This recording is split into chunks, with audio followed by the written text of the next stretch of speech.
ریشه تمام افکار، احساسات و رفتارهای ما ارتباط بین نورون‌ها در مغزه.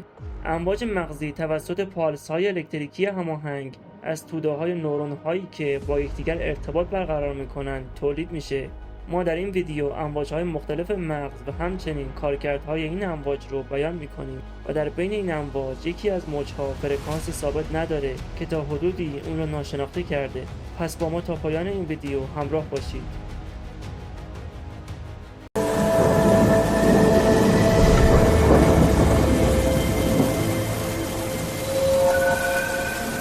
هانس برگر روانشناس و دانشمند در زمینه فیزیولوژی اعصاب اهل آلمان بود. او متوجه شد بخش‌های مختلف مغز ارتعاشات و سیگنال‌های عصبی مخصوص به خودش رو ساطع می‌کنه. این کشف به ساخت دستگاهی برای ضبط امواج مغزی در سال 1924 منجر شد.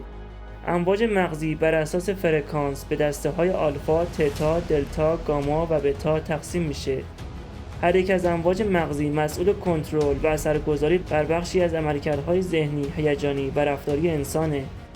هرچه فعالیت قشر مغز بیشتر باشه، فرکانس امواج مغز بیشتر خواهد بود. بیشترین فرکانس مغز در هنگام بیداری و کمترین فرکانس در حالت کم و بیهوشی دیده میشه. نواحی مختلف مغز مسئول ارتعاش نوعی موج با فرکانس مشخصه که برای هر فرد متفاوته. در ادامه به بررسی اجمالی هر کدام از این امواج میپردازیم. موج آلفا. موج آلفا ما رو در انجام کارهای روزمره، تصمیم گیری، یادگیری و تفکر یاری میده.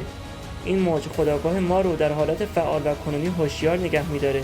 امواج آلفا سبب دستیابی به عملکرد بهینه، کاهش اضطراب، تقویت سیستم ایمنی، تفکر مثبت، یکپارچگی ذهن و بدن، تعادل هیجانی، ایجاد احساس سرخوشی و آگاهی درونی میشه. امواج تتا.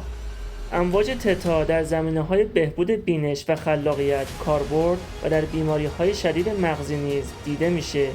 موج تتا اغلب در خواب و عمدتاً در تفکرات عمیق تشعشع پیدا میکنه. تتا بستری مناسب برای یادگیری حافظه، بصیرت و بینشه. در این موج احساسات ما از دنیای خارج بازپس گرفته میشه و عملکرد روی سیگنال‌های درونی بدن متمرکز میشه. در این حالته که با ترس‌ها، خاطرات بد و کابوس‌هامون روبرو میشیم. موج دلتا. این دامنه از موج در خیال بافی، تفکرات عمیق و خواب بدون رویا به وجود میاد. این موج باعث تجربه حالات احساسی عمیق و اولیه در ارتباطات فردی است که باعث احساس آرامش میشه. به عبارتی موج دلتا کندترین فرکانس مغزی انسانه و در این حالت فعالیت ذهن ما به صفر میرسه و فرماندهی بدن ما در دست ذهن ناخودآگاهمون قرار میگیره. موج گاما.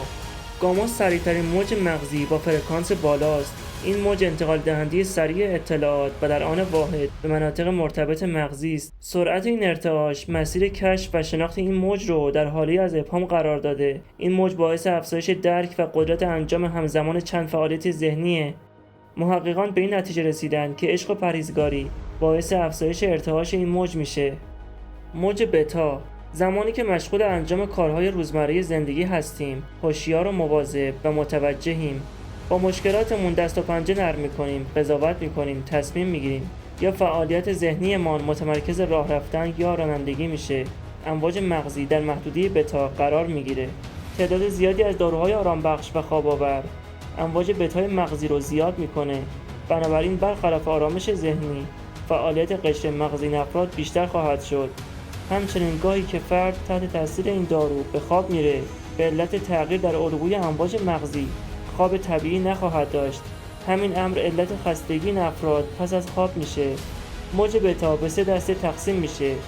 موج بتای 1 میتونه مسئول افکار بی‌پایه و به فکر فرو رفتن سریع باشه. بتای 2 کاشف موضوعات مختلفه و موج 3 نیهای بتا در شرایطی که فرد افکار پیچیده، تجربیات جدید، عصبانیت شدید یا هیجانات مختلفی رو تجربه میکنه ساطع میشه. در پایان باید بگم مغز یک ارگان الکتروشیمیاییه که اگر این مغز با تمام قدرت خودش کار کنه میتونه حتی تا 10 وات برق تولید کنه. مغز ما همیشه در حال فعالیته، حتی زمانی که در خواب هستیم. به دلیل فعالیت نورون‌های عصبی در موقعیت‌های مختلف، مغز ما امواج مختلفی از خودش ساطع میکنه که عملکرد و فعالیت انسان‌ها رو در شرایط‌های مختلف نظم و اعتدال میبخشه. اگر از این ویدیو خوشتون اومده این ویدیو رو لایک، ما رو سابسکرایب و دکمه زنگوله رو بزنید. پیشنهاد و انتقادات شما برای ما ارزشمنده.